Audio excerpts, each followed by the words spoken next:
edit it now that I know how to edit it. So yeah, I'm gonna turn my volume down just a little bit because my audio. There we go. Okay. So we'll talk about the pay-per-views. I do want to hit the highlights because I know we hadn't a chance to talk about AEW's Full Gear yet. And then I was telling Will I wanted to talk about kind of some. I might bring on some little hot topics. I have a couple of friends that I was talking to that I met at StarCast that I'm friends with now on Facebook, and I was trying to get like topics from them just to pull. So I have a couple of things I can throw in if we need to, and then I do kind of like the one kind of major topic that I want to talk about is the idea of whether or not you can be a true heel today in the culture that we live in with the social media and everything. Like, people who are trying to be the cool heel, where it's like fans, they don't want to really get booed, like they're a bad guy, but they want the fans to like them, so they, like Instagram and Twitter, like they're more themselves and kind of like cool and nice to people, but whether or not that hurts them truly getting over as a heel and that kind of thing. So I want to bring that up just to see what we talk about that. So kind of keep that fresh in your mind, and then we'll just go from there. Okay. Sounds good. All right. So let's start out officially starting now. Hello, everybody. This is Wrestling Among Friends, episode 9. Today we have Mark returning once again. Mark, you want to give a shout out? Hey, everybody. Good to be a part of the wrestling episode.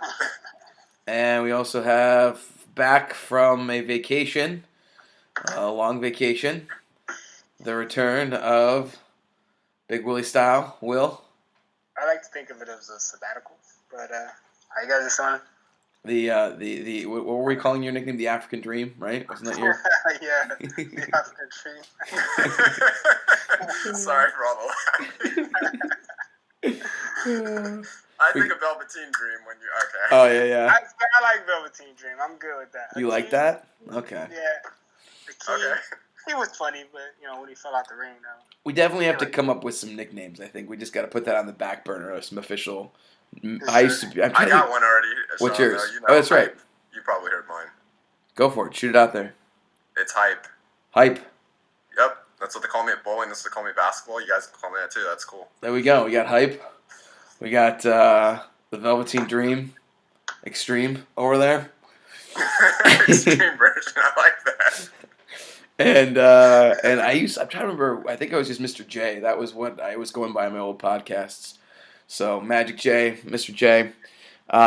So as we kick things off, I really wanted to start by just kind of giving you guys some background on my experience in StarCast, which was like fucking amazing. I actually opted to go for the. I went all in. Pun intended there, and got the platinum pass, so I was able to actually attend everything for the whole weekend. So it was really, really cool. The first night I actually went to the Tony Schiavone birthday bash, which was really cool. Eric Bischoff. I guess what was really cool about all the stuff I did, especially the birthday bash, was there were all these wrestlers just like chilling. Like, it was just like you were like in on this kind of like conversation where they were all talking and like kind of doing a roast of Tony Schiavone for his birthday. And it's like, like freaking Eric Bischoff sitting in the back corner at the bar drinking a beer. That's and crazy, man. It's like that's like things that I think about in my dreams. Yeah. Well, that's just, and like they had the ceremony table that was like maybe like 15 feet from where I was sitting, and they had Tony Khan sitting there. The owner of AEW. They had Jim Ross sitting there. They had, obviously the guy Conrad who does all the podcasts. Conrad was there because he was hosting.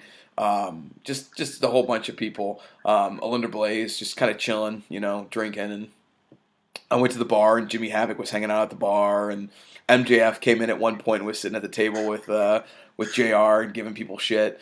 That was going already. Yeah, it was fantastic. So that was really cool. I actually met a bunch of people there. In fact, I might reference a couple of them. Shout outs, just because I think they might actually start listening to the podcast. So Josh, Angie, Jay, Paul, and David, all people that I met there and got exchange information from. So I may be actually pulling some questions from Paul and Joshua later. But so that was cool. Oh man, the Q&As were just awesome. The Cody Rhodes Q&A was awesome. They did a Q&A with the Young Bucks. They did a Q&A with what was they did actually live podcasts, like Taz did his podcast. He recorded live with Luchasaurus and Jungle Boy and Marco Stunt. They did an interview with some of the older wrestlers that were there. They did a great interview with Ron Simmons about when he won the WCW Championship in Baltimore. Damn! Yeah, he did that too. That was great. So it's just so that like the podcast experience, just like listening to Q&As was awesome. We got to ask questions. It was really cool. And then once that was all over, obviously I had tickets to Full Gear, which was freaking amazing. My buddy, Eric, he was with me and a couple other friends that were there. We were like 7 rows back from ringside. Yeah, it was crazy. And it just the show didn't stop. I mean, every episode I felt like I have to actually go back and watch it now because obviously I saw it live, so I rewatched it. But I just felt like every match was really, really good. What did you guys think of Full Gear? I didn't watch Full Gear. Bastard. And I throw the pitch and miss. I already told you that I wasn't gonna watch Full Gear. I told you I don't watch pay-per-views that cost more than $9.99. And I've tried to share my secrets with you, but you refuse to follow them. Yeah, it's a lot. That was the listed price. Unless you're a pirate like me and you find ways to get everything. But that's what I was gonna say. That's how I watched. I haven't watched the Full Gear pay-per-view yet, but I'm almost watched the entire thing. Nice. And it's the same way that those pirate whatever. Yes. I call them, and I've been very impressed with what I saw. Good stuff, right? Quality wise, yeah. Yeah. Just kind of running down. Let me see if there's some highlights. I'll just hit the highlights from what I observed. So, Will, are you going to be mad if I'm spoiling stuff? No, I don't care. Okay. I already know the results of the whole pay-per-view, Sean, so you're not spoiling the rest of it for me. Okay. I didn't really care, Mark, if I spoiled it for you, so.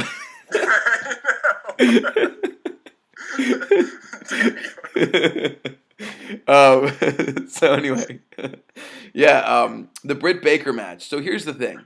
The first thing I want to say is I don't know if they showed them on AEW Dark or whether they showed them on whatever, like preview shows or whatever, but they were doing a bunch of like pre-packaged video packages before the pay-per-view. So when we were sitting in the arena, they were running it over the big screen, and they were fucking amazing. Like they did so much to sell the pay-per-view. I can be, if people listening, they want to point it out or whatever, I could be completely wrong. I don't know if they showed them or not. If they didn't, they're idiots because a lot of it gave context to a lot of the stories, more so than the stuff they'd been doing live on AEW Dynamite. So one great example of that was the little bit of interviewing they did with Britt Baker before her match. Going into that match, I was like, I could care less. I didn't actually at that point really, I didn't care much for Britt Baker. I didn't care for any of the girls, as I think we remember in our last podcast where I ranted about the shitty women's division.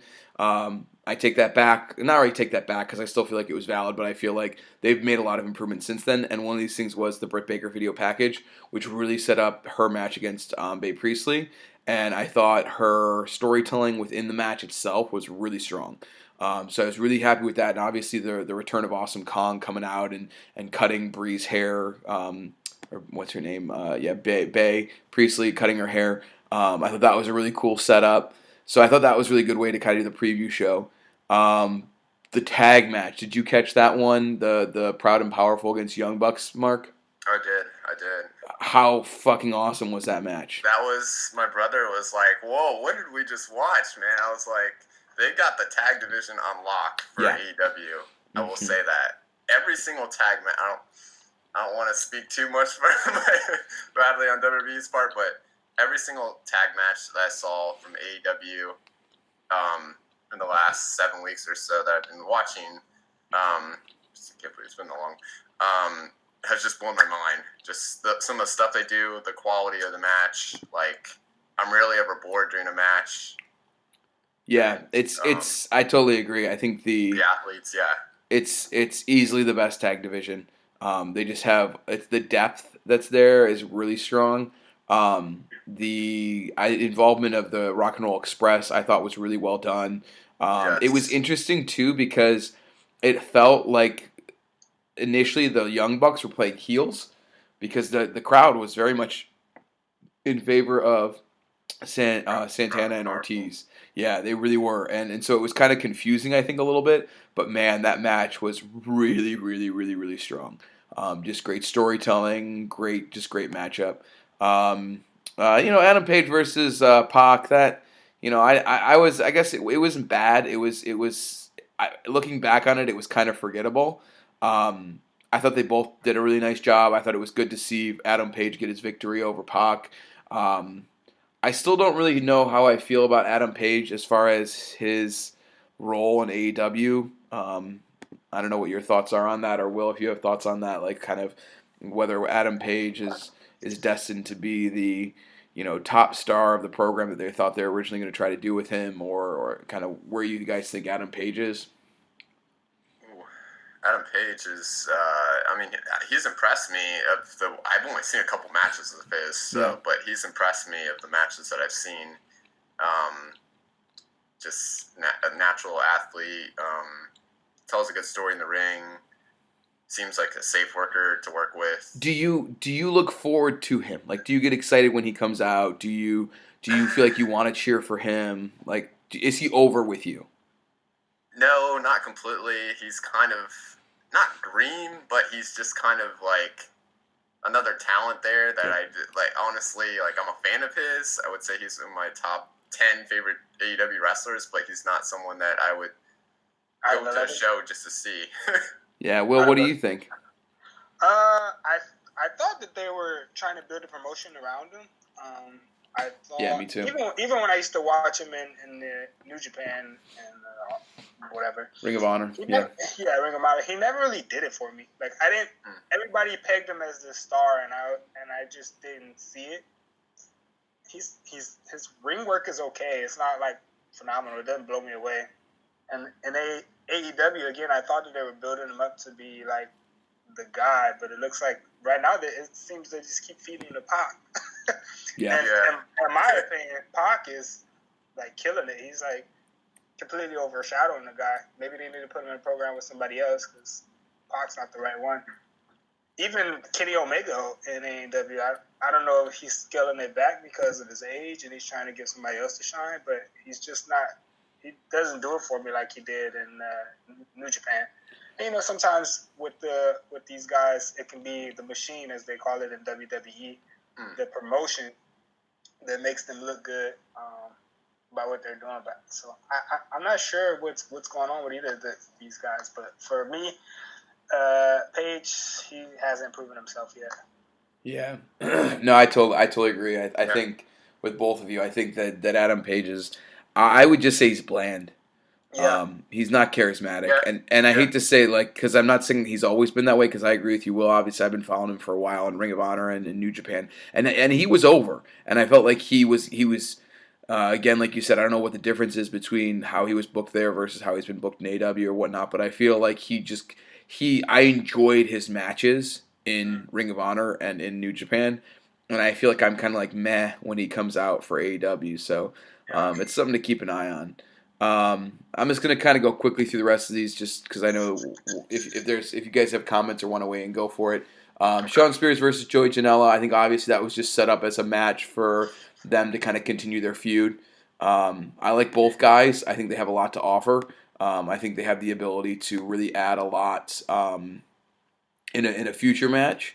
But I kind of felt like it was a small, short match just to get Shawn Spears' heat back and kind of get him over a little bit more.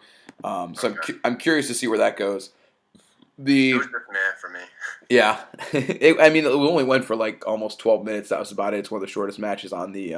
Actually, it was the shortest match on the pay-per-view.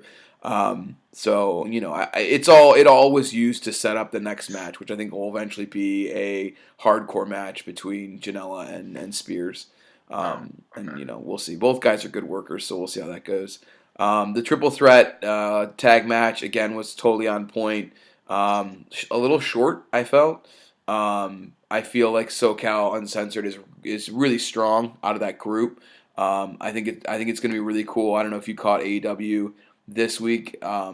Did you, Mark? Are you no? Will, did you catch this week? I watched it. Where Scorpio Sky's got the match with Jericho. Yeah, check out when you catch up, Mark. Check out the promo exchange between Scorpio Sky and Chris Jericho.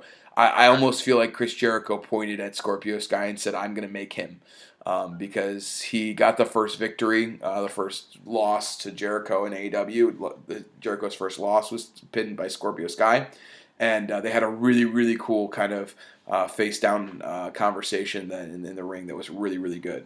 So I think it's gonna. I'm excited to see where that goes because I think kind of comparing Scorpio Sky to Adam Page is a good comparison because they're both young guys that were like kind of marked for becoming something. But I feel like Scorpio Sky was passed over a little bit because he was in the in SoCal Uncensored and kind of seen as the lesser. And I feel like he's the one who has the most potential out of that group right now. So I'm really curious to see how that goes. Have you, Mark? Did you watch the Riho? No. Okay. I'm curious. We might follow. We might come back to that because I'm curious to get your thoughts on that. I was. I'm not. I'm still. I still think the Joshi, all the Japanese women wrestlers are just not connecting with the audience, or at least not connecting with me. I think they need to do a lot more for storytelling. The crowd was dead.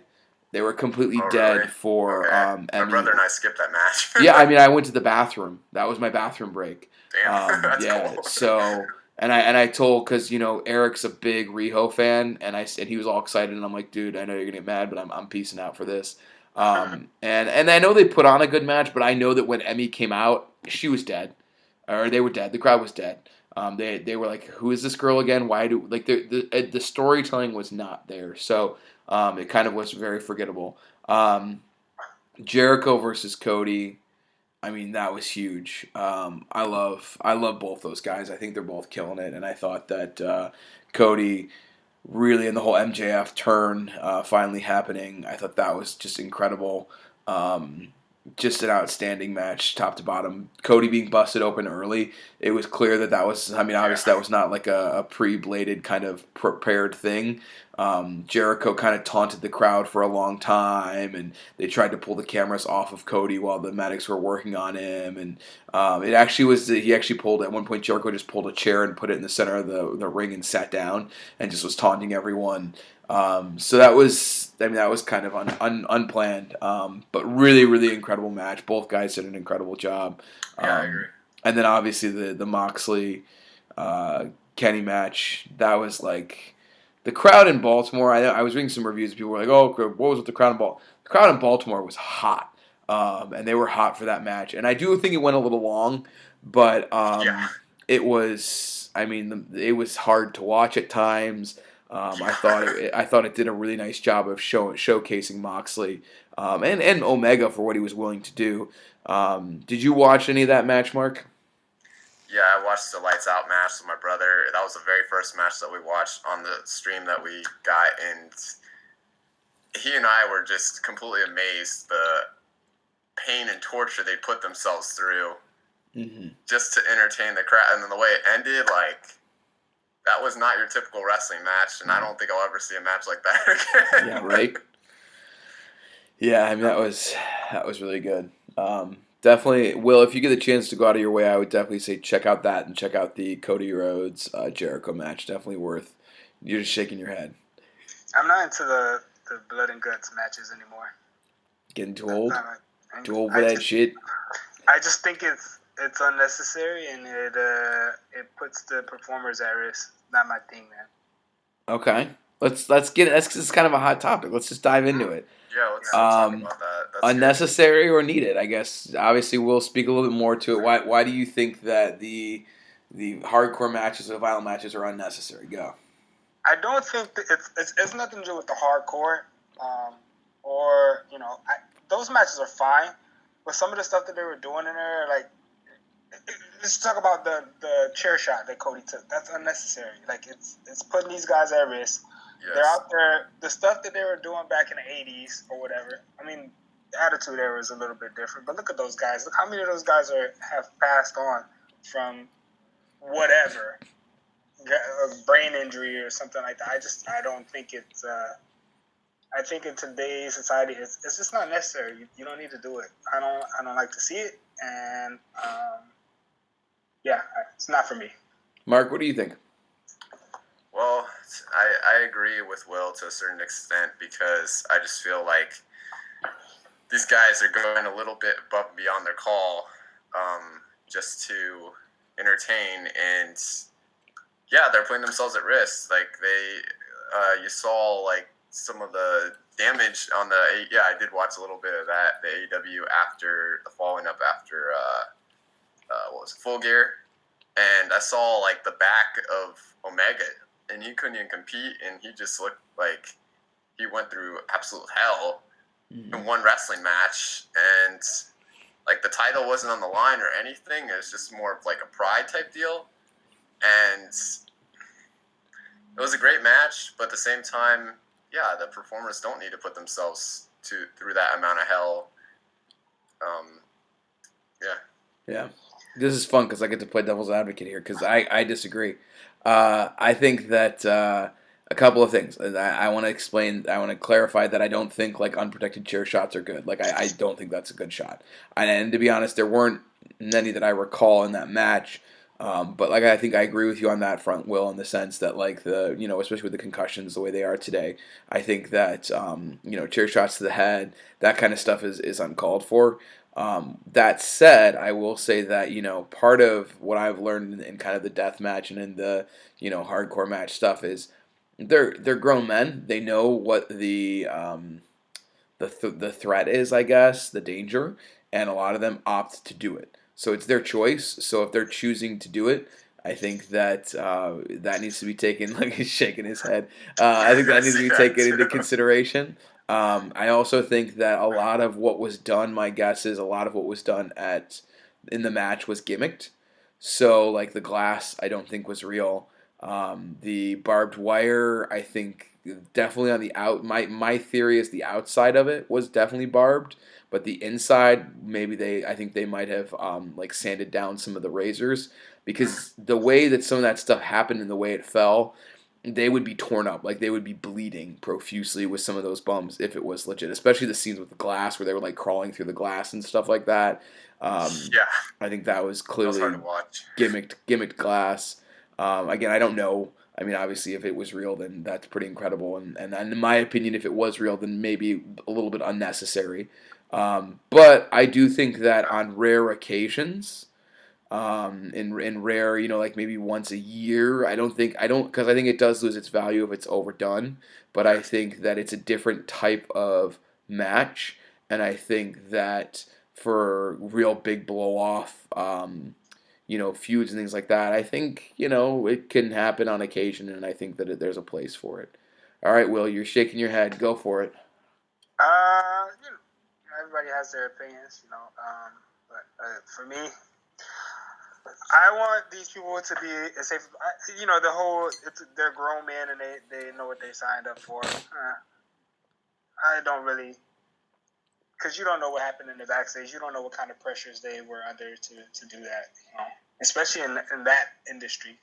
Like, to just say, they're grown men, they know what they signed up for. Well, do you think they couldn't say no? I mean, I guess that's kind of what I'm trying to get to. Is like I'm sure that Moxley and Omega sat down and put they're like, and then we're gonna use this, and they're like, at any point, I'm assuming, and again, obviously, I don't know, I'm not someone who's backstage, but I'm assuming that if Kenny did not want to do or didn't approve any of those things, he could have said no, and maybe he did, Sure, I mean, in the AEW, Kenny Omega's got a lot of stroke. We all know that. But yeah. In general, I'm talking in general terms, not specifically that match. In general terms, that how many stories have you read where somebody's like, "No, I'm not doing that," and then they got buried, or they didn't cut like Killer Cross, the whole situation to Impact. He refused to blade, and they basically been burying him. No, I'm not doing that. And then the next thing you know, their career. So sure, they can't say yes, but what happens to their career? That's fair. It's like if I say no, then what happens? So, Yeah, that's fair. Yeah, I mean, it's curious. We'll kind of keep it on point. I think it's a good point to keep coming back to because I think what AEW is trying to do is they're trying to appeal to a wide variety of people, And I think that there are people that watch hardcore matches and death matches. And I mean, it was a thing in Japan for a long time. It was CZW's whole independent company, which is like trying to be the bastard son of ECW for, I don't know, over a decade now. That's where Moxley came from. That was what his shtick was there.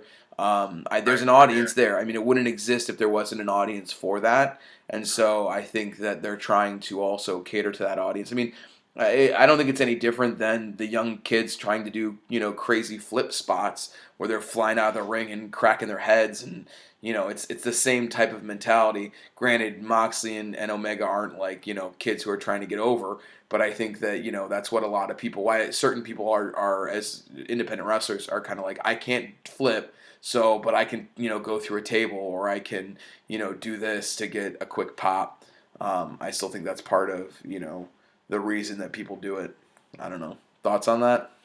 Again, I don't want to sound like, because I like seeing table spots and stuff. I like to see people be safe. The hardcore stuff, like you said, is fine every once in a while. I just don't want it to become like a norm. Like people are rabid. You give them a taste of something, and then they want it more and more and more. I don't want it to go back to what it was. Yeah. The guys that are doing those high flying spots, they go out there and they do those high flying spots, not with the intention of they do it like, oh, I can do this. Nobody's gonna get hurt. I can safely do this. These guys busting each other upside the head and like splitting each other's open, they go into that to draw blood. Mm-hmm. That's different. So I don't know. That's just me. Yeah. Maybe I'm just getting old. I mean, there's that. There is that. You are an old man. So, yeah.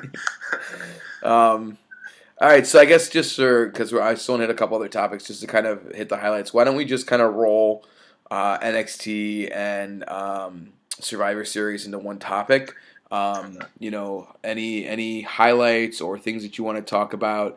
I'll go over the card real quick, and then you can just let me know what, as I'm going over it, just kind of earmark in your head, okay, this is something I wanted to talk about. But obviously we had Team Ripley defeating Team Baszler in the first ever Women's WarGames match. We had Pete Dunne defeating Damian Priest and Killian Dane for the number 1 contendership spot. Finn Balor defeating Matt Riddle in a singles match, and Team Ciampa beating the Undisputed Era. Obviously, with the surprise appearance of Kevin Owens. Highlights from NXT. The funny thing is, I was looking at this. I was like, okay, 5 matches on the NXT WarGames pay-per-view. And then I popped over to Survivor Series. Does anyone want to guess, just off the top of their head, including the preview matches, how many matches they had at Survivor Series? It's like 10. Well, it was 11. 12. Man, you guys are spot on. It's 10 matches. Yeah, 10 matches total. So literally twice as many matches as they had on NXT. But it's like twice as long. Yeah, well, I understand that, but I'm just saying, like, my God. I mean, clearly, can we... Well, I don't know if we can all agree on this. Can we all agree that the TakeOver was better than Survivor Series? I haven't seen TakeOver yet, so I can't say. Well, it's always that way. Like, when's the last time the main roster pay-per-view was been better than NXT? Yeah. It's been a while. But what's crazy is, again, like, it's obviously a great example of less is more. I always appreciate that NXT match. It's usually like 2.5 hours at most usually. Yeah. So they get in, they get out, and it's I can go to bed at a reasonable hour. Speaking of being old men, and it's still an enjoyable experience. Whereas SummerSlam, it's like I got to spend the day. I mean, I legitimately yesterday spent, because I went to a convention this weekend, so I didn't actually watch NXT Live. So literally my day on yesterday was I woke up, I watched NXT because I hadn't watched the weekly NXT. I watched that. Then I watched TakeOver. Then I watched TakeOver while I was watching the Browns destroy the Dolphins, which was fun. Had those on dual screens, kind of watching both at the same time. And then literally as soon as TakeOver was over, I think I had an hour in between to get food, and then I was into SummerSlam. Or not SummerSlam, Survivor Series. So it was literally a day full of wrestling. It was a good thing that Stephanie had to study, because she probably would have been like, this is fucking ridiculous. But anyway, knowing, Mark, you didn't see NXT, were there any highlights from the pay-per-view you wanted to talk about? I just thought the whole show was a good show, man. I like both of the War Games matches. I enjoyed. I was shocked by Kevin Owens. I thought it was Johnny Gargano, but apparently I'm not up on what's going on with Johnny Gargano. He's legitimately hurt. Legitimately injured, yeah. Yeah. Oh damn. Yeah, I didn't know that. But that was fun. Yeah, there was nothing like that really stood out. I didn't think it was a solid pay-per-view, but no like hot spot that I think we need to hit for Stratford time. I thought it was really. I thought that was definitely a shocker. As far as Kevin Owens coming out, that kind of destroyed. I thought it was just incredible. I liked the women's match. I really like. I think Rhea Ripley is just fucking money. She's like the next Charlotte in my opinion. She's got the size. She's got the uniqueness. It's funny. If you get the chance, either of you or anyone that's listening, I encourage you to go back and watch her first match she was in the first Mae Young Classic, and she was completely different. She lost round 1. Yeah, she did, right? And she had her long blonde hair and her like generic tight pleather 2-piece, and it was all smiles, and it's so funny just to see the difference because then obviously she came back for the second one and really whipped ass and kind of made a name there. So it's kind of cool to see if you ever get a chance to see kind of what her debut was like. But I loved that match. I thought they did a phenomenal job. I still wonder about Candice LeRae. I feel like she's too white bread for me. She's too John Cena-y. She's too smiley and too. I mean, I thought about it like she's been in NXT for a while now. Has she ever had a chance at the title? I think maybe once. She faced Baszler, right? Baszler, yeah. And got her ass kicked. Yeah. Yeah. Well, everybody's been getting their ass kicked by Baszler. But the two highlights I have to say from that match, obviously, the Dakota Kai, I knew that was coming. I knew it was coming too, dude. As soon as because I watched it late, and so I saw it. As soon as I saw that Dakota Kai had been at it, I was like, oh, she's turning. Which I think she needed because she was another one. She's a good worker. Yeah. I like her just fine. But her character is just kind of all smiles. Like, okay, we've seen this. Yep. She was like Bailey Part 2. I didn't see it coming the way it happened. I don't know if you saw that coming. That was pretty. No, I did not see that coming. I thought she would. I saw the heel turn, but I didn't see it before how it happened. I know Mark didn't watch, so I don't want to give away too much. But no, you're good. I saw the actual thing that took place on Bleacher Report. Yep. I thought it was really well done. The only thing that I thought that she was going to go into the ring and switch sides, but I'm glad she didn't. I'm glad they just let her go about her business. I did feel like, I don't know if you felt this or not, Will, but I felt like the ending was kind of sudden. It just kind of came out of nowhere. She, and it was surprising to see to see Rhea get the clean pin over Shayna. Yeah. I think that they're grooming Baszler for the main roster, which I think she's done everything she can. And for sure.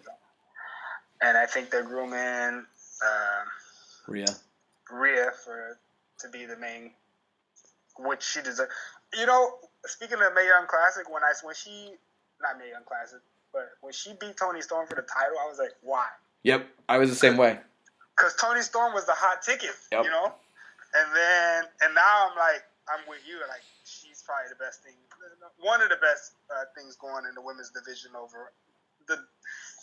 she's got a good character, it's well developed, she can go in the ring, and there's not very many women in NXT that have that for themselves right now. Everybody else is kind of there's a couple, and they're at the top of the card with the women. I still like the EST, but I still think she's got some stuff to learn. I was going to mention her. She had a great showing, both I think Survivor Series and NXT. She's great. I love her attitude. She can work, but I think she's just missing something. She's got the attitude. For me though, she's missing something. Yeah. Maybe it's that second gear in the ring or something. But I think she can work. I feel like she's kind of one-dimensional. Is that fair? As in what regard? In just like she's playing the cocky, badass, too good for you role, and that's all she is. Like, there's no. I want to know more about her as a person. I feel like some of it's put on. I feel like, did you know that she's married to Montez Ford? Yeah. Like, I want to see her as her. Like, I guess that's what it is. I don't feel like the character she's portraying. They always say like a good wrestler is their own themselves turned up to 10. Yes, heard that before. Yep. I don't think that she's 100% her right now.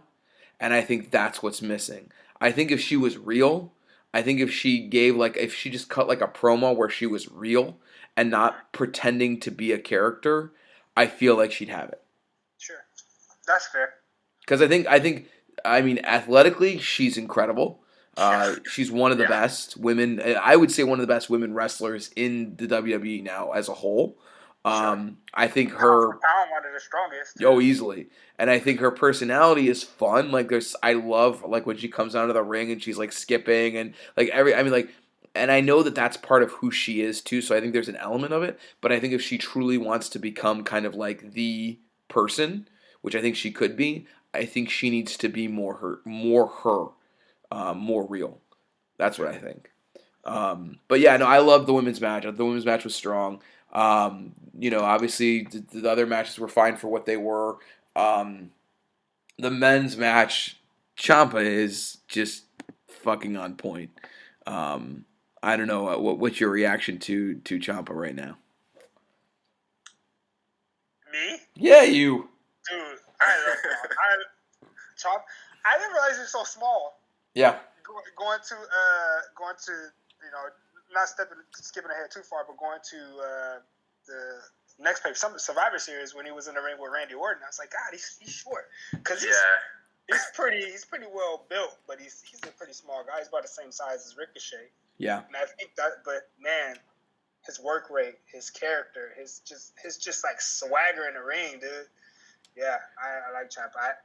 I can't remember if I think I said that it would be Gargano. You did. You did. One of the few things I won't let you live down. I was wrong, man. I called that one.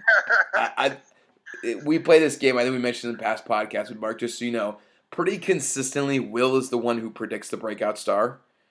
I consistently predict the dud. But that's why this is never gonna die, because this is like one of the few occasions where I actually called the breakout star. And I mean, granted, well, you didn't fail because Gargano's amazing. But I had said, because he was at an MCW show, and he played more of that psycho killer heel. And I told Will, literally the night that it happened, I said, Will, if he gets the chance to play this character in WWE, he's going to be more over. And sure, because he reminded, that's why we'll get to it later, but the face down between him and Orton was so cool in Survivor Series, because he is, I was telling Steph, because she was watching with me, I'm like, this is really big. She's like, why? And I was like, because Ciampa is like the next Orton. Like, he is the young, he has that just like badass edge, like I don't give a fuck vibe that Orton has had for so long. I mean, I don't know, the exchange, I want to go back to it, the NXT episode where Seth Rollins showed up in the ring for the invasion, and Ciampa came out last, and Ciampa just looks out, just like strutted out like, this is my ring. Yeah, dude. Yeah. And he said, I almost want to quote it, but he basically, you could read his lips, he looked at Seth Rollins and he said something like, "You're in my house, motherfucker." Yeah, that's exactly what he said. And it was like, oh, and then he got in his face, and then he was like, well, whatever. Then you start beating the shit out of it. I mean, like, yeah, Ciampa is just at a whole new level, and I think he's totally on point. I think he's got a ton of potential when he continues. And I was gonna say when he goes to the main roster, but obviously NXT is clearly not a feeder anymore. So as he continues to grow as an athlete, and then obviously just last minute, I mean, the Kevin Owens, that was amazing. The Kevin Owens, I thought that was totally, no one saw that coming. No one suspected it. that blew everyone away. I did have a buddy, actually, just kind of, I want to run this by you guys, what you think, but my buddy David, he actually said, he gave some options for who it could have been besides Kevin, and I'm curious to get your reactions on this. So one person that was suggested was Sheamus. That would be interesting. Okay. Thoughts? Coming out of retirement, kind of, because he hasn't been talked about, and he's in commercials, but he hasn't really been in the wrestling ring for a while. I am not a fan of Sheamus. I haven't been a fan of Sheamus for a really long time. I don't think for me, Sheamus doesn't have anything. Like, he's just okay. He's just big. And he's friends with Triple H. That's why I love Sheamus. He can have good matches with people. For sure. But he just doesn't do it for me. Never have. Mark, what would you have thought if Sheamus had come out? Be pretty crazy. I think it'd be like, whoa, another dude in NXT from currently who was a previous, well, I guess you could say previous champion on the main roster, and you're just like, whoa, NXT is starting to turn into a mixture of main roster stars and development, and yeah. What about John Morrison? That was the one that my buddy brought up because he's been signed by. That would blow my mind because I used to be a big fan of John Morrison back in the day. And I heard rumors of him returning, and it never has happened. So we'll keep the rumor going. I think it's pretty much confirmed he's signed on. Yeah, he is. He's signed with WWE. They're just waiting for Rumble, I'm guessing. But I think he's going straight to the main roster. I don't think they're gonna send him to NXT. Him and Miz again? I don't know. No. I think they got bigger plans for him, or else he may have been that spot, but something tells me they got bigger plans for him to start, so we'll see. But if it would have been him, that would have been cool. I would have marked down probably because I liked him before. Yeah. What about the other one was I don't know if you guys know him. Will, you might know him. I don't know if Mark you know him, but Killer Cross. That was another name that was mentioned. Is that the one that's in Wardlow? Is that him? No. He's the one who's dating Scarlett Bordeaux. He's in Impact. Oh, I haven't seen him. I've heard the name, but I don't know who he is. Well, do you know him, Mark? No. As someone who's a fan of the indie scene and knows him pretty well, I would have marked out for that one. That would have been pretty cool. If he does get signed, I don't think they've confirmed it or not. I think he would be a really cool catch to show up there. But yeah, so Survivor Series again. We don't have to go through every match, but just to kind of do the rundown, I'm gonna kind of skip the pre-show. I will give a shout out to obviously my boy Ray Rowe. Someone that I'm actually still in contact with, brother-in-law of one of my friends. That was really cool to see them doing their thing. It's always great to see him on the main roster. I thought that triple threat tag match was pretty solid. Mark, did you catch that pre-show match? Too much wrestling content. No, I skip pre-shows now. I don't blame you. I hate to say it, but it's true. Yeah. Pre-show was like 2 hours long. I skipped it too. Okay. I don't blame you. Obviously, I might go back and watch it though. Yeah, it was. I mean, that match was worth checking out. It was pretty solid. Team NXT beat Team Raw and Team SmackDown. Yes, that was pretty awesome. We had Roderick Strong defeating AJ Styles and Shinsuke. We had Adam Cole retaining his title against Pete Dunne. We had The Fiend Bray Wyatt defeating Daniel Bryan. We had Team SmackDown with the lone survivor Roman Reigns beating out Team Raw and Team NXT. We had Brock Lesnar defeating Rey Mysterio, and then obviously we had Shayna Baszler defeating Lynch and Bayley. Highlights for you guys. Will, what was some highlights for you? Adam Cole and Pete Dunne tore it up, man. Adam Cole is so freaking over, dude. Yeah. The crowd. Yes. When they announced him as the winner, winner and still champion Adam Cole, and the whole crowd went baby. It was like, dude is so over. He's so small though, man. And I've been reading about how Vince wants him up in the main roster, and Triple H is like, he's like Triple H's big. I'm sure like Shawn. He reminds me a lot of Shawn Michaels. The way he looks, the way he works. Yeah. He's just small, a super small guy. But those two guys, it's expected. Those two guys tear it up. I'm curious of what they're gonna do with Pete Dunne because I feel like he's floundering. Like he's still at the top of the card, but he's not. he's just winning and losing. You know what I mean? Yeah. He's winning and losing. He's winning and losing. Like he lost to Damian Priest a couple weeks ago, and then Damian Priest was the first NXT person to get eliminated. Yep. Was he? Yeah. True. Yeah. Which he hasn't been around long enough. I think he's got a good Walter career. was, which we can talk That's about true. later because And that the was a crowd- travesty. And the crowd was. That was a travesty. I That was remember hearing bullshit. that. That was bullshit. Uh, What else? I also Keith Lee stand out, which I'm happy for That's my because guy. he's so talented, man. So talented. That's my guy. 360 pounds Mhm. doing second rope moonsaults like that. Yeah. Nuts, dude. The men's match was good. My jeer for the night was the women's match. I don't know Really? what it was. I'm there with you. Not the women's. The main event. The main event. Yep, I'm I there don't know with what you. It was, but it was so underwhelming. Yep. Do you think it was Bailey being there? I It was think so underwhelming. it was so boring. You know, it's Yeah. okay. So here, I'm going to share some insight from my super intelligent, barely ever watches wrestling girlfriend. She said, she's like, I don't know if it's just me, but I feel like the women's matches, they just don't feel as fluid as I the agree. men's matches. Fluid, okay. Sometimes She I agree, said, 'cause there was a lot of missed spot. Like there was a time where Becky Lynch her timing was just off, and Mhm. but there were times when the matches are really fluid. They're really good. But I agree with her on that. She Sometimes said that it felt like every moment was choreographed and planned. sure. That it wasn't just like in the moment, kind of flow, kind of instinctual, which again, like, you know, for her to say that, I mean, that's really insightful, and that's also what a lot of people say, and I agree. I think that, and I felt like it was just slow. I feel like the night was probably so long that people were gone at that point. No one was really behind it in any way. The crowd was not hot for it. I mean, you look at the difference between the men's match, which the crowd was way hot for, the majority of that. But the women's match was the best built match on the damn card, in my opinion. Yeah, Oh, you're yeah. right. You're right. Yeah. No, I would agree with you on that. It just did not. I don't know what it is. I think that I have a hunch that it was Bailey because Bailey was such an afterthought in the build that she didn't really fit.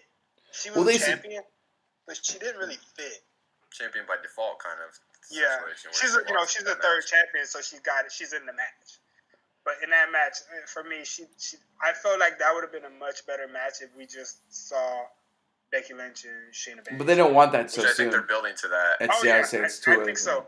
Yeah. I think so. No, for sure. That's like their next big match. I was hoping for a Ronda Rousey appearance. I was thinking that they would do something like that, Sean. Like Yeah. exactly as the moment that match got booked, I was like, this is probably their chance to bring in the 4 horsewomen WWE and the 4 horsewomen of MMA or whatever it is. Yeah. I thought that too until Marina Shafir and the other girl were nowhere to be found on the card, and then I was like, oh, it's not happening. Yeah. I thought it was a live appearance. That's what I was thinking. I thought they were going to shock everyone in the main event. I was thinking.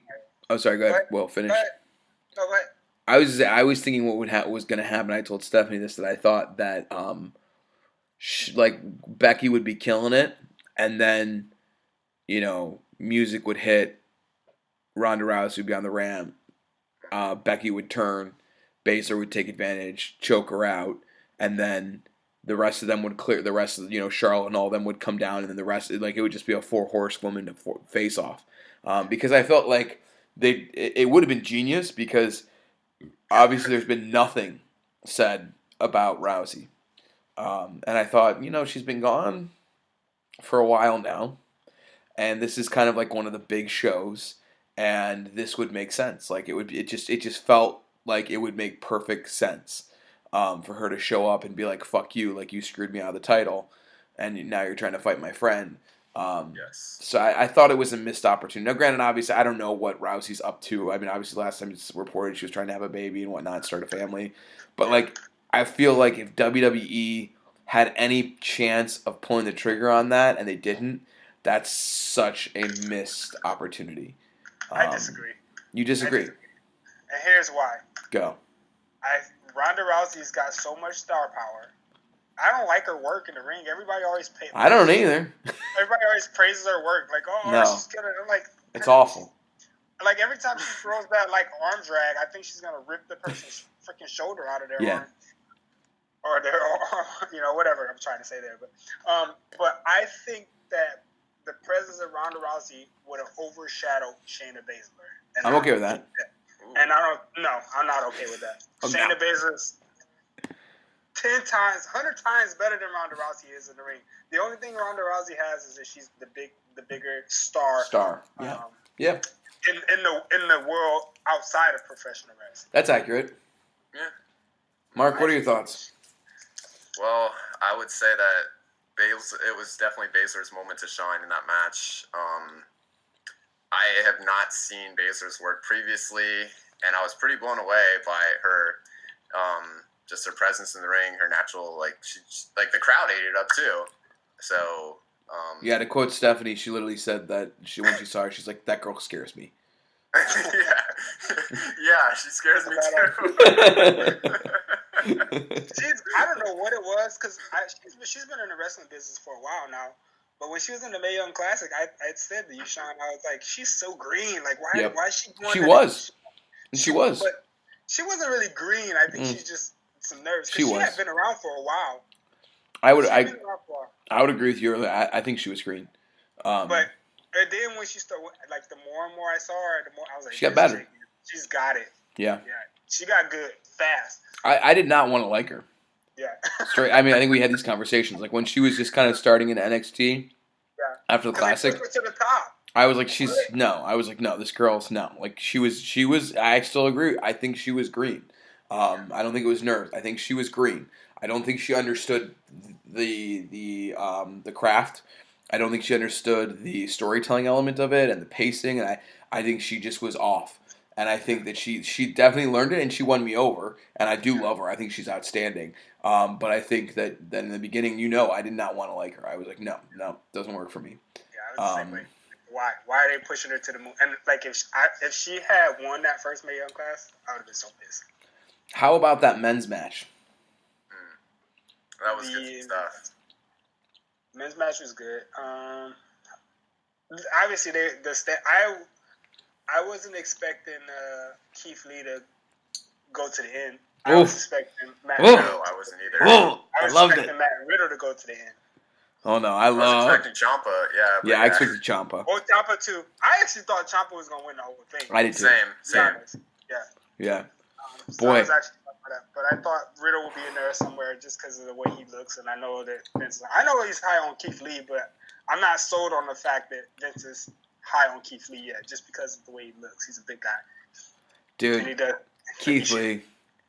That stare down and Roman Reigns. I will tell you this. I have never been more engaged by Roman Reigns. Yeah. In a match since he was with the Shield. Did you see the way Keith Lee took that spear? Yeah. Come on, dude. Yeah. Come on, dude. 360 pounds? Come on, man. That was a brutal looking spear. All the other spears I've seen. I love. And then the sign of respect after the match. Yeah. No, I cannot. I want to just take the moment because I know we shit on Reigns.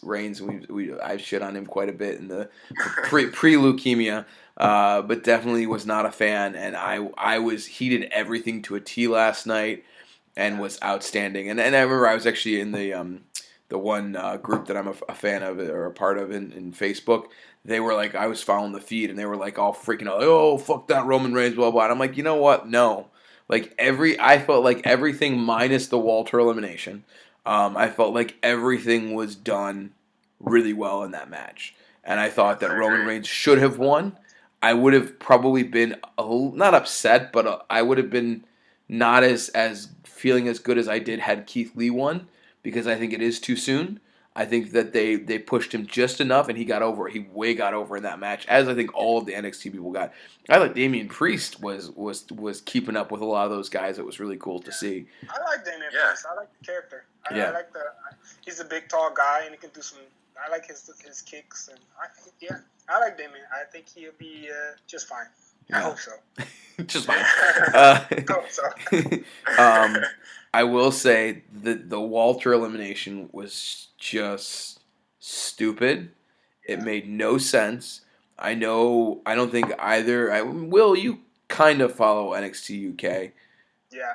Yeah, I mean, the work they've done for him to make him this monster that he is and truly deserves to be, for them just to job him out so quickly like that, I don't understand it.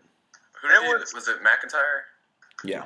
Okay. It was definitely silly. I think that I read somewhere that Walter has he doesn't want to work he doesn't want to be a full-time U.S. competitor, which could be why. It doesn't make sense again because over in NXT, it just makes the whole brand look weak. Yeah.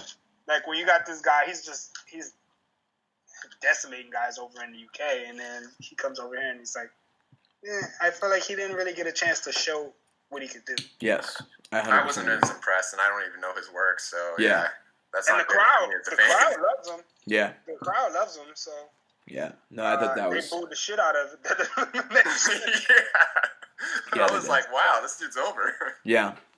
But other than that, I honestly loved that match. I thought they did an amazing job with it. I loved some of the see, this is what makes what they did really well, because I was telling myself this, as long as they continue to keep the brand division, it creates these amazing moments like last night, like I said, the Ciampa Orton showdown. I thought the Shorty G Riddle Matt exchange. Yeah, that was awesome. Amazing. And again, I hate Shorty G, by the way. Hate it. I do too. Hate it. I do too. I like him, but his name and the way. I love that guy. Yes. And I think my hope is that through that interaction, they realized that maybe they're missing the boat on him as far as like being the next Kurt Angle, because he's really good. That's a ceiling, yeah. That's quite a ceiling, though. He's strong as a knot. Yes. He's super strong. Honestly, there was so much that I loved about that match. I just thought they did a really nice job. Question about the Fiend. This was a question that my friend Paul brought up that I thought was worth discussing. How do we feel about the red lighting for the Fiend matches? Don't like it. I'll just say flat. Don't like it. It's kind of. My brother was telling me it's kind of blinding, and it's just it makes it too storybook like. I don't know, or movie like. Like I know what they're going for, but I don't like it. It doesn't. I don't love it. I don't hate it. It does put, like you mentioned, movies.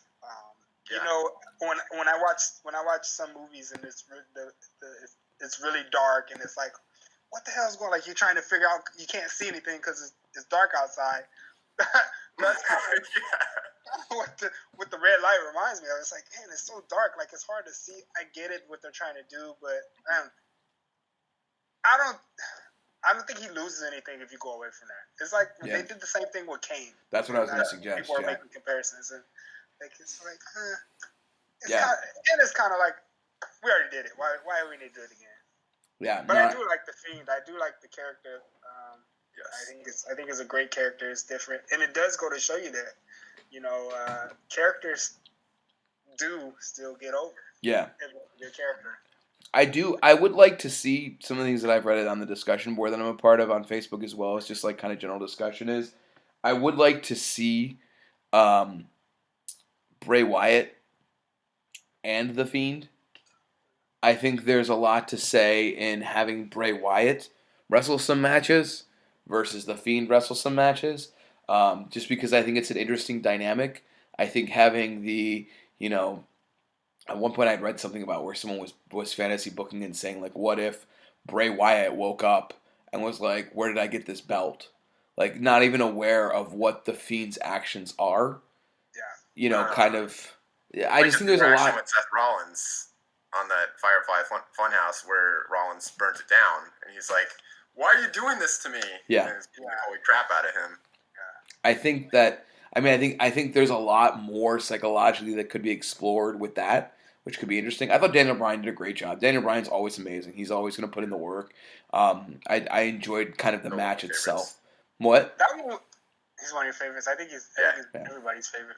I thought that match was just I liked the finish, but I thought it just kind of came out of nowhere. Like I didn't feel like it really built to that. I thought it was fine. I thought it had enough build. It was short. Yeah. I think that's what they kind of were going for, though. Like they're trying to build the Fiend up as this unstoppable force. And Yeah. Bryan had a nice fury of offense, but kind of no sold the offense. I love when he kept popping up after the yes kicks. That was perfect. That was perfect for his character. Yeah. Yeah, I thought that was great. So that match was. I'm looking at the times right now. That match was 10 minutes and 10 seconds. Okay. Yeah, it was pretty short. Do you know how long the Brock Lesnar and Mysterio match was? Probably about the same. Same. What do you say, Mark? Huh? Probably 15 minutes. 15 minutes. Longer, right? Because it felt like it was, like the Fiend match was short and whatnot.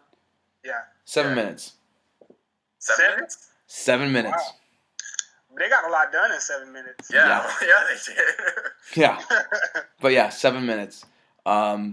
The longest match on the card, besides the obviously the Survivor Series matches, was the women's match, which was 18 minutes, which I feel like was probably about maybe 5 to 6 minutes too long. I was underwhelmed by that too. The other match that came close to that was the triple threat, Roderick Strong, AJ Styles, Shinsuke. 16 minutes. That was good. Yeah. That was a great match. But you got 3 workers in there, man. Come on. You got AJ Styles. But I bet, again, if I should, and I'm sure that's because I think Stephanie was around for that match. Yeah. I think she would have said that felt fluid. Because it did. Well, you got 3 of the best workers in the business. Of course it's going to feel fluid. It's like, seriously. Did any of you predict Roderick Strong winning that match? No. I thought AJ Styles was going to win. 100%. I thought AJ Styles was going to win. 100% thought AJ. Yeah, that was... But I'm glad Roderick Strong won.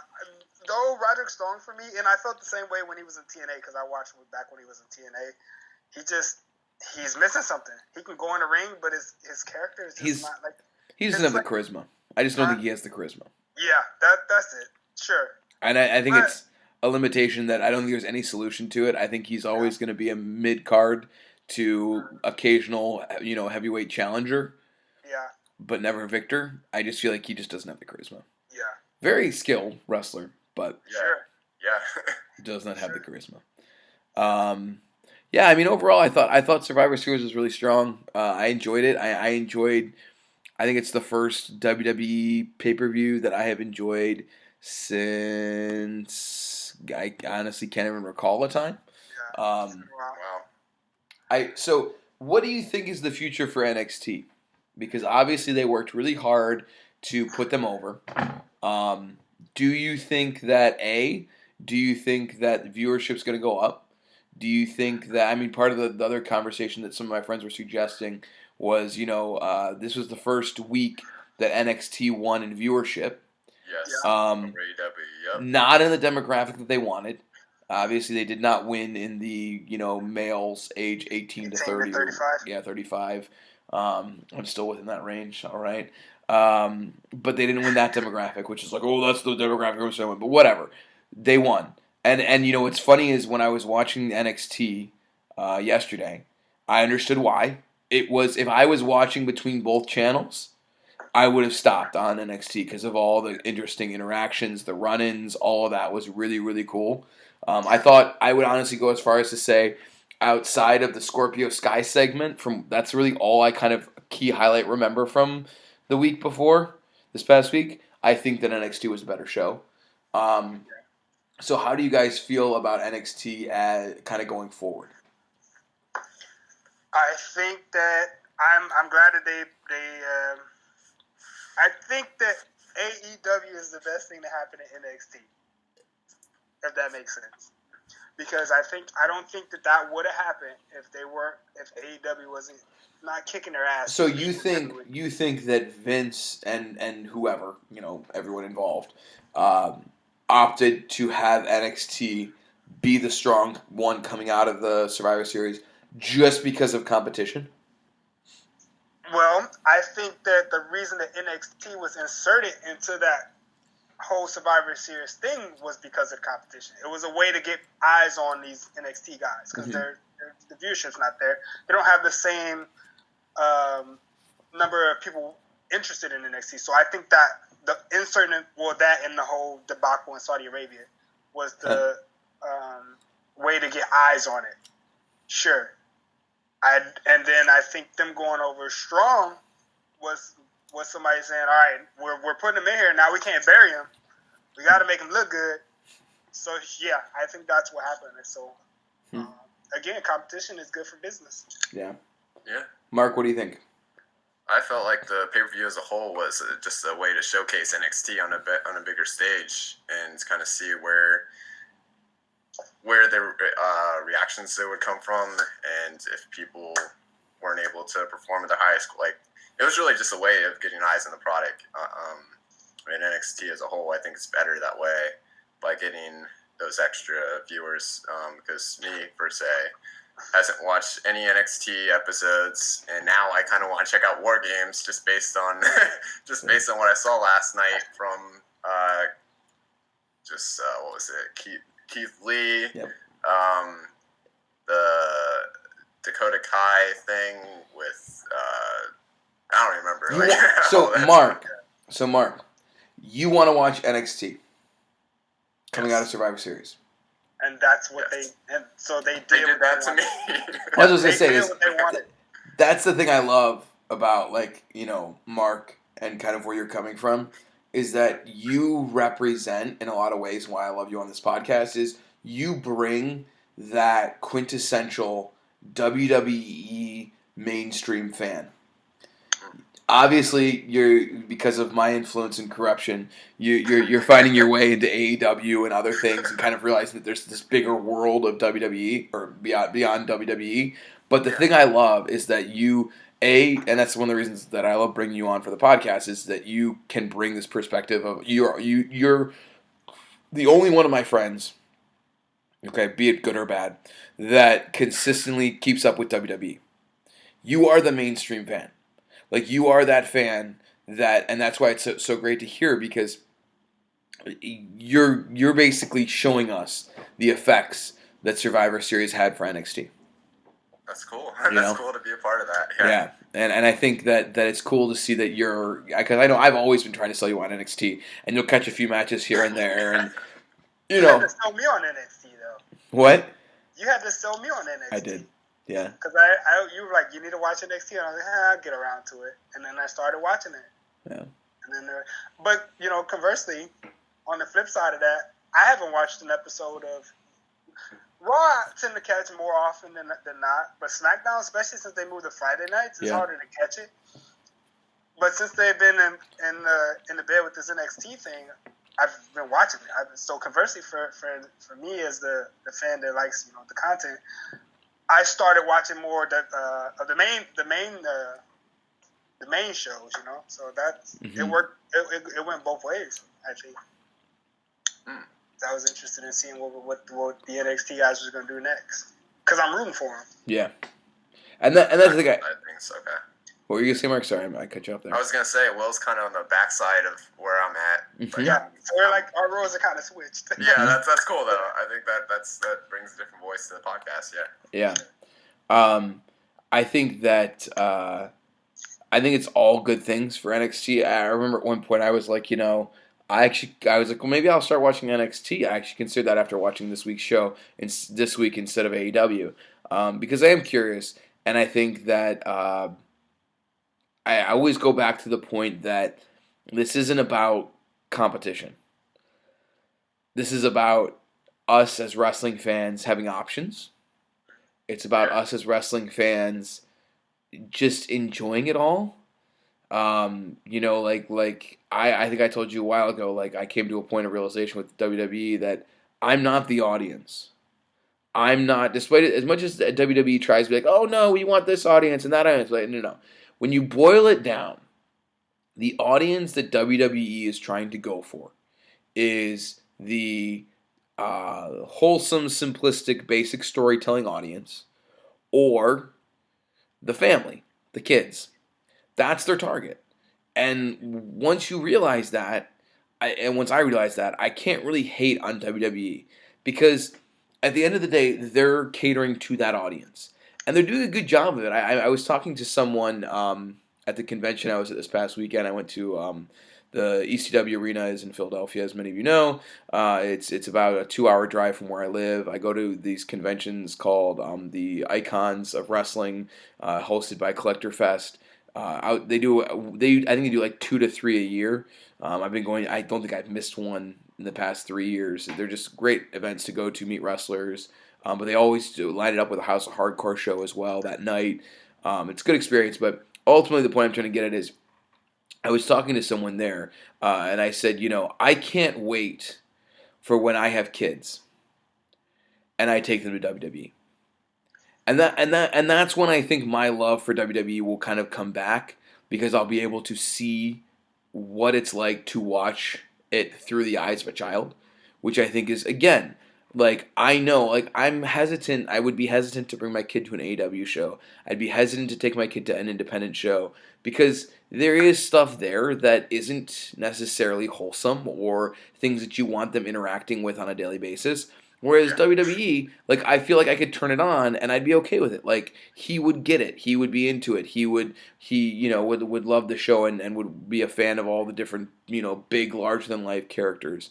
So I told him, I said, I look forward to when I'm a dad and I can take my son or my daughter to watch a WWE match. Because I think that's where it has its true value.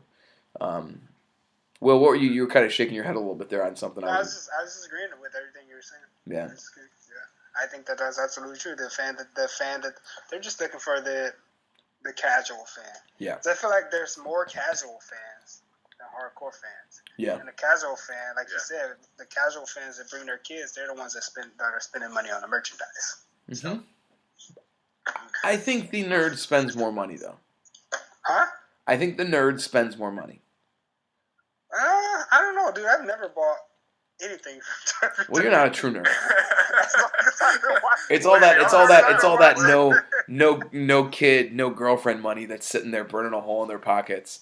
With the exception of the video games, which I'm skipping this year. Yeah, I am too. Most people are, because of Glitchamania, Botchamania, Glitchamania. Glitchamania. I'm on the fence on it.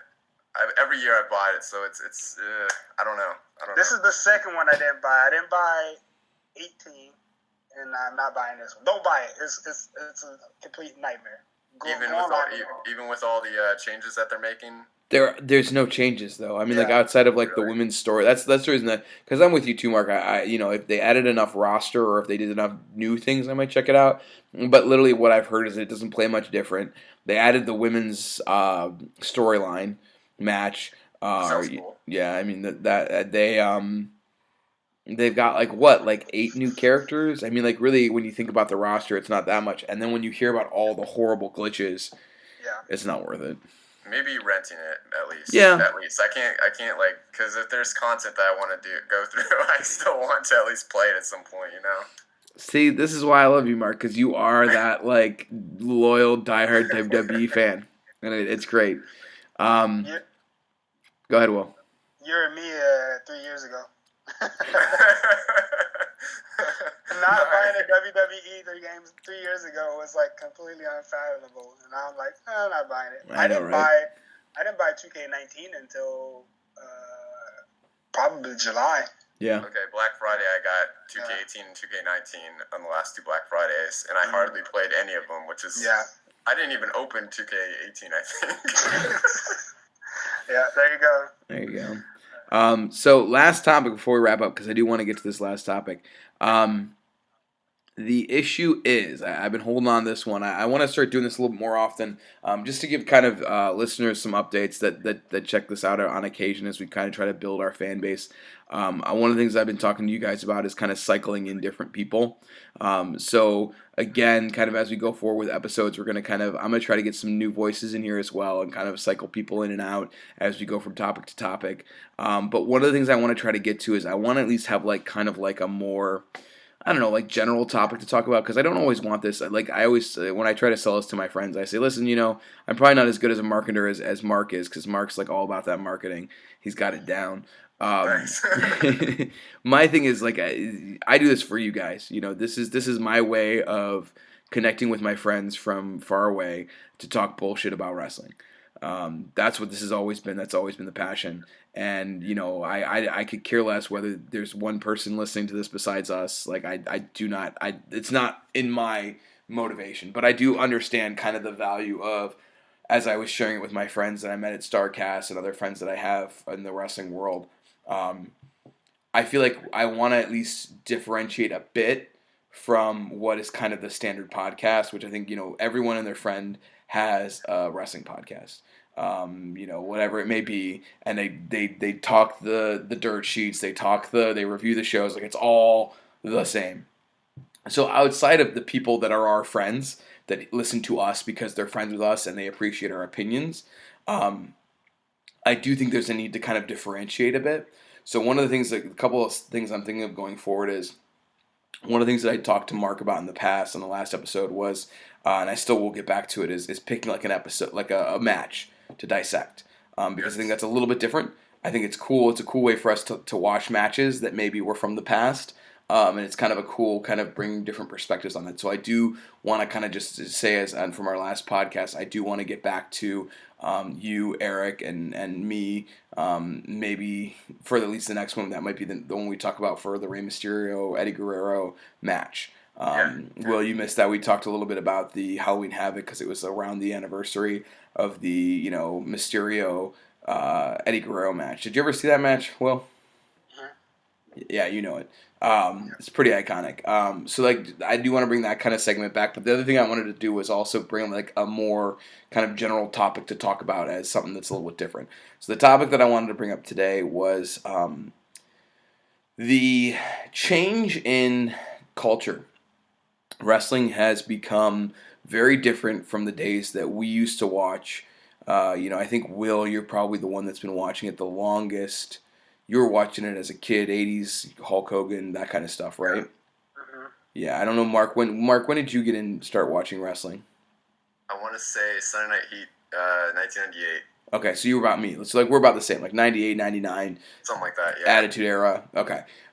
So, for us, for Will on his own a little bit, and even for some of my listeners that are a little bit older, from like the 70s, late 70s to early 80s, the world has changed for pro wrestling with social media, with internet, and there's a lot of good and a lot of bad that comes with that. And I guess the topic that I want to bring up is whether or not there is the ability to be a true heel in today's society. I think that far too often we see wrestlers who are heels worried about pissing off people. Maybe they don't always push the limit in their promos and things like that, but sometimes they'll play heel kind of to the line, and they start getting cheers because fans today, especially the young men in our kind of age group that want to cheer the heel, there's this kind of idea of if you're a heel, you're still going to use social media and other things to be you, and to be a cool guy or to be a nice guy and to not be an asshole. And I think that there's a question of you want to respect the wrestler's life and choice to be not just the wrestler all the time, but at the same time you have to question what they're compromising for their career in order to be a true heel. So my question for you guys is, can you be, minus small interruptions from Will Smith, can you be a true heel today? Thoughts? Yes. Ooh, outside right out the of gate. WWE. He's like, fuck you, Sean. You're wrong. Yes. Go. Outside of WWE, yes. Not in WWE, no. And the problem is accessibility because, again, it goes back to who these companies are marketed to. WWE is marketed to the kids and the general fan. So online, you can't hurt anybody's feelings. But look at MJF in social media. He just don't give a fuck. And he's just like saying whatever he wants to say because that's And like he's always talking trash to even Jericho now. He's always talking trash to fans. He just because that's what it means to be a heel. And Jericho he's an anomaly because even when he was in WWE, like I was reading somewhere, like he never had merchandise when he was a heel. You know that? Mm-hmm. He never had merchandise when he was a heel because he felt like, don't cheer me. I'm the bad guy. Like, but hold on, you said you can't be a heel in WWE. But Jericho was. And I also said Chris Jericho is an anomaly. Did I not say that right You after did. that? I don't listen very well. There you go. But no, yeah. Outside of WWE, I think it's hard because of accessibility. Like we have way more access to these people than we did in the 80s. It's just everything's different than it was in the 80s and 90s. Like in the 80s and 90s, you can go behind your computer and tell somebody that they're a pile of shit for telling the kid in the crowd that, you know, to shut up and stop crying. You know what I mean? Like it's an accessibility thing. It's harder for sure, but it's doable. But you gotta you gotta not be afraid to hurt feelings because it has become this world has become a lot more PC, which, you know, it's for good or bad, whatever, however you want to look at it. But if you don't mind hurting somebody's feelings, then yeah. So to wrap up your side, just confirm this or not. So yes, you can be a heel today, but it's much harder. Yes. Okay. Absolutely. Mark? It's tricky. Like I was just pulling up MJF's Twitter feed and some of the things that he tweets, and yeah, he just wants to sound like an absolute asshole on social, and it's hard to like disassociate that character from what you see in the ring today, and then that's only your association of him. But yeah, there's fans obviously cheering for, myself included, for some of the heels in AEW. I feel like there's no heel. So this is another topic to discuss, maybe a future podcast or whatever. But in AEW, it doesn't feel like there's heels and faces. It feels like the fans cheer for whoever they want or boo whoever they want, and I feel like there's people can try so hard to be a bad guy, be a good guy, but ultimately it's the fans. I feel like AEW is kind of a fans like world of wrestling, if you can understand what I'm saying on that. Mm-hmm. I want to touch on what you just said there because that's absolutely, you're 100% true, but there's a reason for that. Because AEW is the group of people that it's marketed to are fans of the product. They want to see good matches. They want to see heels be heels. They want to see faces be faces. So they cheer for everybody because everybody's doing what they want them to do. So it makes it seem like everybody's a tweener. I feel like in AEW they have everybody, like Jericho's the heel, you know that, and Cody Rhodes is the face, and that with their dynamic. But the fans love Cody Rhodes, so they're going to cheer him, and the fans love Jericho, right? So it's hard. So it's hard to distinguish that if you don't already know it. Yeah, and that's my brother. Yeah, like everybody. Yeah, my brother made a good point the other day when we were watching the AEW Full Gear pay-per-view, and I think the AEW Dynamite show that like it doesn't feel like there's heels and faces, and like these guys are trying to be bad guys, but they're clear. The fans love them. Yeah. And how can you not love someone who's doing all these athletic maneuvers and like just wowing the fans and just shows a lot of charisma? It's really hard to be hated that way. No matter what, even if you like spit and try to spit actively at the crowd. It's been that way for a while though. Yeah. Think about Rock when they were shoving him down the fans' throat and they hated him. Everybody hated him. Die, Rocky, die. And then he became this badass heel who ran down every city he was in, but that charisma just showed. And his matches, he had good matches. I wouldn't say they were phenomenal, but he's a showman. Yeah. You know, his matches were just good. And guess what happens? The fans started cheering because the fans like what they like. You know, whether they like heels that there's no dastardly heels. That's what we should talk about. Yeah. Okay. Dastardly heels. We got bad guys, but there's very few dastardly heels that are willing to be like, go fuck yourself. Yeah. So that's the difference. So here's go ahead. Well, I was gonna say we got heels that are like telling their opponent go fuck themselves. Oh yeah. Mm-hmm.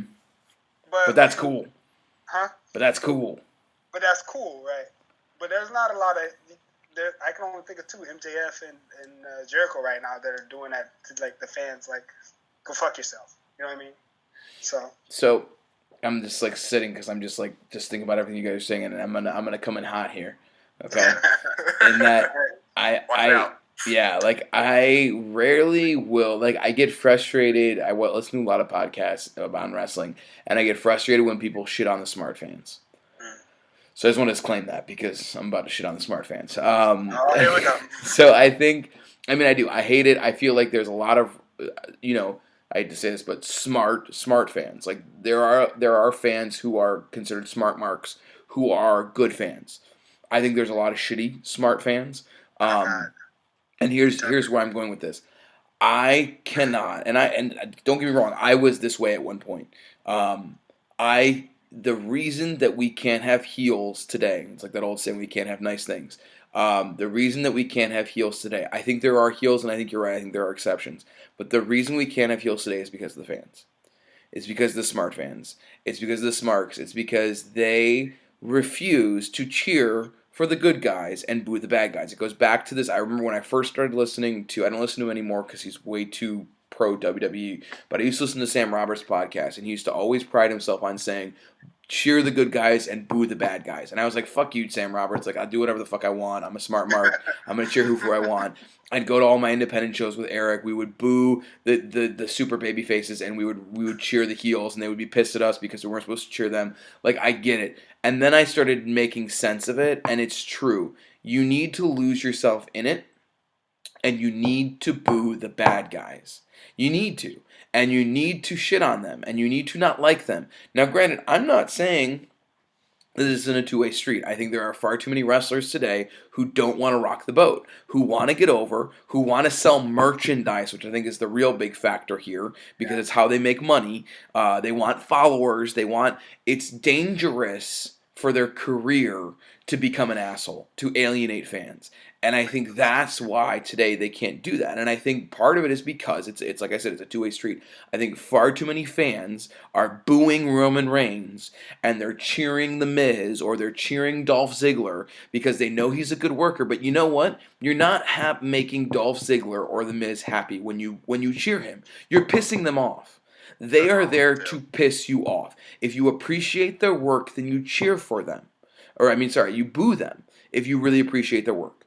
And you can check them out on social media later, and you can say, hey, man, you're cool, like, well, whatever. But, like, when you're in that arena and you're cheering the good guys and booing the bad guys, that's how you show appreciation. You can boo the good guys if you feel like they're not doing a good job at what they're supposed to be doing.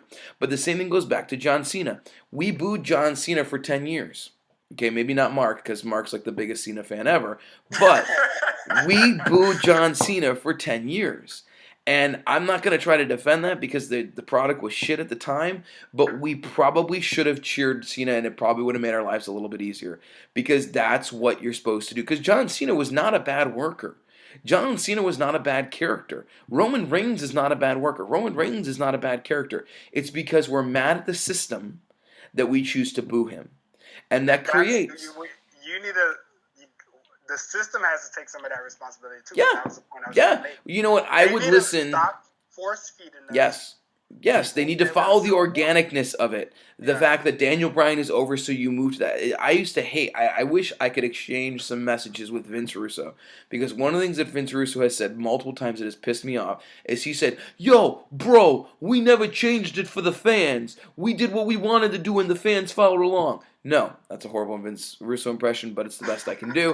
Vince Russo doesn't have a fucking job right now. But it's bullshit because, I'm sorry, the reason Stone Cold became a face was because of the double turn at WrestleMania against Bret Hart because the fans liked Stone Cold. They cheered for him. And then the company said, the office said, okay, he's over. Let's run with it. And that is part of it. I agree with you, Will. I think that that's a big part of it, is that you have to follow organically where the fans are. Yeah. But I don't think there's ever justification for fans to cheer heel actions. And what I mean by that is, if a heel does something that is dastardly, as we said earlier, that is wrong, even if you're like, that was kind of cool that they just punted that baby or whatever it is, you should boo the action. And if you think the heel is doing something that is not, like, it's just not getting, like, it's kind of edgy, kind of cool, kind of badass, maybe there's room for cheering there. But for the most part, you should boo the bad guys and you should cheer the good guys, because that's part of the fun. That's what makes it clear. That's and the characters should play to that, and then eventually the office should play to that as well. But I think that the biggest issue we have right now, truthfully, it starts with the fans. I think because the fans want to cheer the bad guys because, oh, it's so cool. Oh, look at me, I'm cheering the bad guy. Like, look at me, I'm so smart because I know he's a hard worker. Like, I think that's the start of it. And then I think if that happens organically, hopefully, the wrestlers will change and the office will change. But I think, because right now, let's just go right around tell me the top heels. And I challenge you to come up with more than MJF and Chris Jericho. What other true heels in all of wrestling, not just WWE, not just AEW.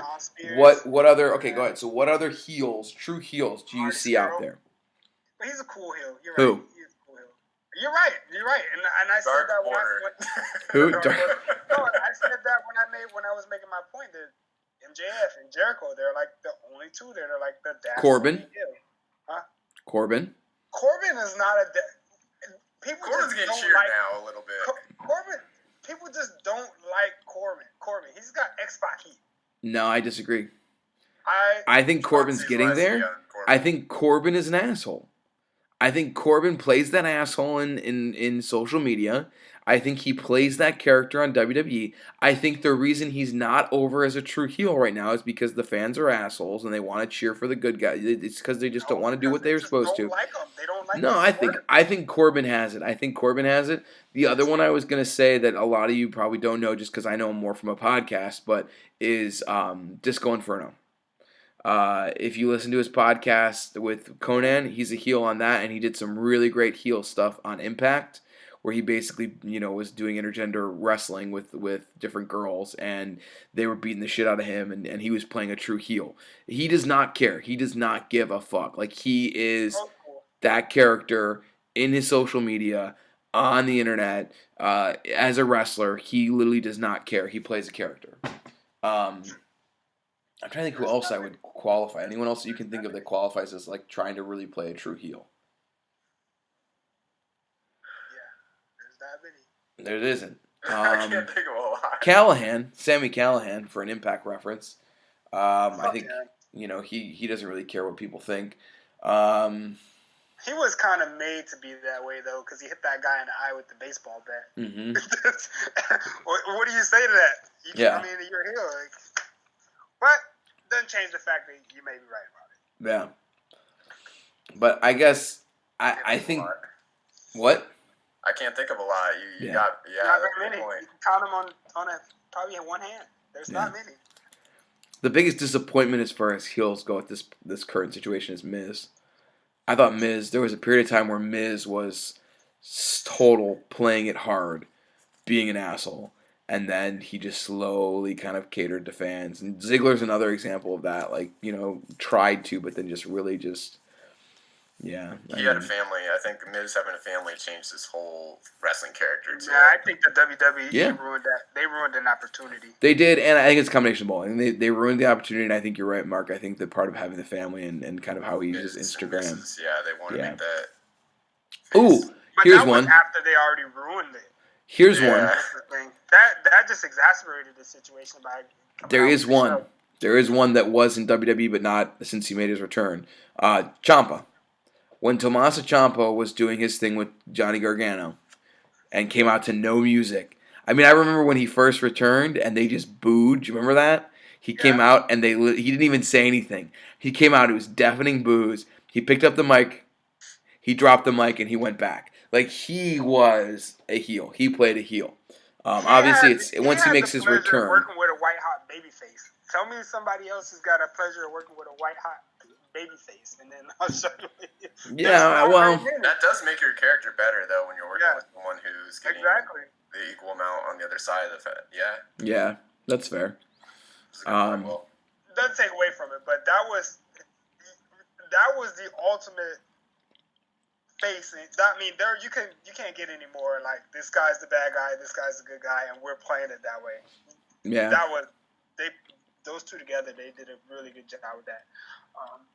That's fair. And then when Johnny Gargano tried to turn heel, it didn't work. He's a natural babyface. Yeah. Yeah. That's fair. From Ohio too, which is cool. Shout out. I didn't know his dad had a restaurant over there on West 25th. Yeah. Tight when they went to St. Ignatius, I think.